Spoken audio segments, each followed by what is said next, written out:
Hello अस्सलाम वालेकुम। उम्मीद करता हूं कि आप ठीक हैं, बिल्कुल खैर वाफियत से हैं और आप मुझको देखे चले जा रहे हैं यूट्यूब चैनल पे डॉक्टर जलील असलम ऑफिशियल।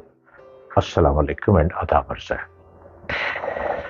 आदमी को चाहिए कि मकसद और मसले को में फर्क करे। इस पे गौर कीजिए। वो मसले की रियायत सिर्फ उस वक्त तक करे जब तक मसला और मकसद का आपस में टकराव ना हो।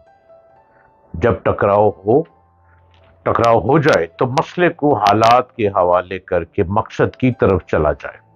बहुत से लोग मसाइल में परेशान रहते हैं, नतीजे में वो ज़हनी सुकून खो देते हैं, आला मशागल में अपना वक्त नहीं दे पाते, यहां तक कि एक रोज अफसुर्दगी के साथ मर जाते हैं। मगर ये अक्लमंदी की बात नहीं। मसाइल को हल करने में अपनी कुव्वत सर्फ करें, मगर उसकी एक हद रखें। हद आते ही मसले को छोड़कर मकसद को पकड़ लें। मसाइल के हल में ज्यादा फैसला कुन चीज हालात हैं। आदमी खुद कितना ही परेशान हो, आखिरकार वही होता है जो हालात का तकाजा हो। घड़ी में 8 बजने तक मसले पर तवज्जो दें, उसके बाद मसले को हालात के हवाले करके सोने के लिए चले जाएं। इसके बाद राजी हो जाएं कि हालात का जो फैसला हो वो मुझे मंजूर है। जिंदगी को आसान बनाएं और सुकून कल्ब के साथ जिंदगी को बसर करें। बच्चे कौम बनते हैं और उनके हकूक आम शहरियों से कहीं ज्यादा हैं। कौमें बच्चों के मुस्तकबिल पर कायम हैं। हम अक्सर चलते फिरते गाड़ी चलाते रास्तों में बच्चों को ऐसी हालत में देखते हैं जो सोचने पर मशहूर होते हैं कि रियासत कहां है। एक तरफ बच्चों के अदब पर बात होती है तो दूसरी तरफ उनकी तरबियत और उनकी बेहतर नशोनुमा के पहलू भी तो हैं। अच्छी कौम, अच्छी रियासत और अच्छे मुआशरे के लिए बच्चों के हकूक वक्त की अहम जरूरत बन गए हैं। इंटरनेशनल लेवल पे 1959 में बच्चों के हकूक का तहफ़्फ़ुज़ किया गया और बच्चों के तहफ़्फ़ुज़ की देखभाल, अच्छी ग़िज़ाइयत, तालीम और बच्चों के हकूक पर जोर दिया गया। बच्चों के हकूक से मुतालिक इंटरनेशनल कानून साजी के लिए एक बुनियादी दस्तावेज के जरिए कानून भी बनाए गए। बच्चों के हकूक के तहफ़्फ़ुज़ और फ़रोग़ के लिए बनने वाले कवानीन और पॉलिसियों के बारे में पूरी दुनिया की रहनुमाई की गई। बच्चों के हकूक से मुतालिक अक़वाम मुत्तहिदा की कन्वेंशन की सूरत में दुनिया भर के बच्चों के साथ एक हमागीर अहद किया, जिसमें हुकूमतों को जिम्मेदारियों के साथ साथ बच्चों के हकूक की भी भरपूर वजाहत की गई।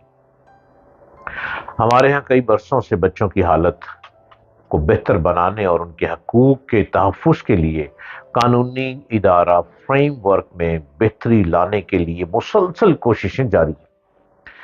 बच्चों की फलाह बहबूद और उनके हकूक के तहफ़्फ़ुज़ के सिलसिले में वफाकी मोहतसब ने भी कोशिशें तेज कर दी।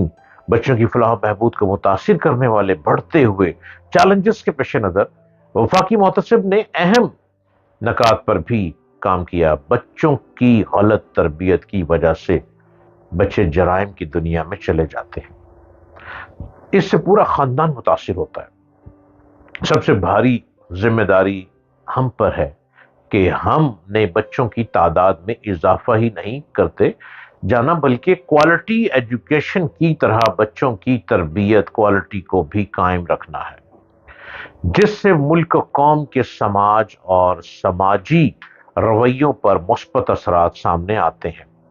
हमारे यहाँ 240 मिलियन से ज्यादा आबादी है, जिसका 58% बच्चों और नौ उम्र लड़कों पर मुश्तमिल है।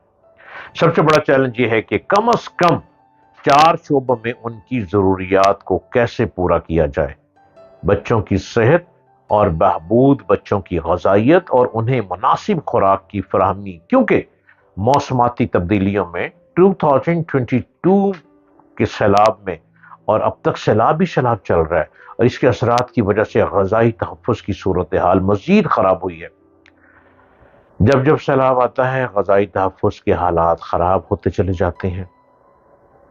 बुनियादी तालीम, स्कूलिंग क्यों ज़रूरी है?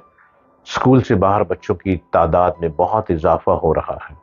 بچوں کی فلاح و بہبود، ان کے تحفظ، جو کہ بچوں کی اسمگلنگ، چائلڈ لیبر اور بچوں کے خلاف سائبر کرائم جیسے ناپسندیدہ کارروائیوں کے باعث سب سے زیادہ خطرناک صورتحال اختیار کر چکا ہے۔ بچوں کے حقوق کے دائرہ کار کے اندر رہتے ہوئے بچوں کے حقوق کی تحفظ پر بھی ایک شعبہ قائم کرنا چاہیے تاکہ بچوں کے اہم مسائل کو حل کیا جا سکے۔ بچوں پر تشدد، بچوں کے حقوق کا خیال اور بچوں کی درست سمت میں تربیت کرنا بہت ضروری ہے تاکہ بچے بے راہ روی کا شکار نہ ہونے پائیں۔ بچوں کے خلاف تشدد کے واقعات اور ان کے مؤثر ازالے کے لیے میڈیا میں رپورٹس بھی چلتی رہتی ہیں، لیکن یہ سب کچھ سمجھ نہیں آ پا رہا۔ بچے پھر بھی بھیک مانگتے سڑکوں پہ دکھائی دیتے ہیں۔ چائلڈ پروٹیکشن بیورو کہیں تو ان بچوں کو تحفظ دینے کے لیے سڑکوں پہ نظر نکل آتا ہے، اور لاہور جیسے شہر میں چائلڈ پروٹیکشن بیورو شاید دکھائی نہیں دیتا کہ بچے سڑکوں پہ بھیک مانگ رہے ہیں، بچے ہار بیچ رہے ہیں، پھول بیچ رہے ہیں، بچے مختلف چیزیں بیچ رہے ہیں۔ بچے کیا کبھی آپ کینال کی طرف گزر رہے ہوں تو نیو کیمپس سگنل کے پاس بہت سے ٹرانسجینڈر وہاں پہ ہر گاڑی کے آگے کھڑے ہو کر پیسوں کا تقاضا کرتے ہیں، بھیک مانگنے کا تقاضا کرتے ہیں؟ کیا یہ تمام چیزیں چائلڈ پروٹیکشن بیورو میں نہیں آتی؟ چائلڈ پروٹیکشن بیورو کہیں تو کام کرتا دکھائی دیتا ہے، اور زیادہ تر یہ خاموشی کرتا دکھائی دیتا ہے۔ اس پر غور ہونا ضروری ہے۔ بچے ہماری قوم کا مستقبل ہیں، اور اگر اس مستقبل کو ہم خود ہی سے ختم کرتے چلے جائیں تو یہ قوم مزید پریشانی کی طرف بڑھتی چلی جائے گی، جو کہ انہی سے ملک چلتا ہے، انہی سے ریاست چلتی ہے، اور ہمیں اس ریاست کو بچانے کے لیے بچوں کی فلاح و بہبود، بچوں کے ایجوکیشن پر بہت توجہ دینے کی ضرورت ہے۔